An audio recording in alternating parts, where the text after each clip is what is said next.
আজকে আমার মাছ মাংস কিছুই খেতে ইচ্ছে করছিল না, তাই আমি এই সবজিটা বানালাম। তো তোমরা ভালো করে রেসিপিটা ফলো করো। তো আমি 5 রকমের সবজি কেটেছি, লেবু গাছের থেকে নিয়ে এসেছিলাম, ওটাও কেটে নিয়েছি। ওর আমি শাক নিয়েছি, তোমরা যে কোনো শাক দিতে পারো। তো আমি লাউ পাতা শাক ভালোবাসি, তার জন্য লাউ পাতা শাক দিয়েছি। তো সবগুলোকে একসাথে করে মেখে আমি মুগ ডালটা ভালো করে ভেজে নিয়েছিলাম কড়া করে, সেই মুগ ডালটাও দিয়ে দিলাম। দিয়ে ভালো করে লবণ মরিচ দিয়ে আমি এটাকে ভালো করে মেখে নিলাম। তো হালকা হাতে মাখবেন, এটাকে বেশি জুড়ে মাখার দরকার নেই। হালকা হাতে সবগুলো মিশিয়ে দেবেন, তারপরে অল্প কাঁচা তেল দিয়ে দেবেন, দিয়ে আবারও মেখে নেবেন।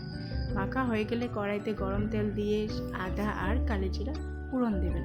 ফোড়ন দেওয়ার পর যে মেখে রাখা সবজিগুলো মশলাগুলো মেখে রেখেছিলাম সেগুলোকে দিয়ে আমি হালকা হাতে ভেজে নিয়ে আমি আবারও অল্প করে জল দিয়ে, জলের পরিমাণ কম করে দেবেন, দিয়ে 10 মিনিট মতো ঢাকনা লাগিয়ে উল্টিয়ে রেখে গরম মশলা দিয়ে সার্ভ করবেন।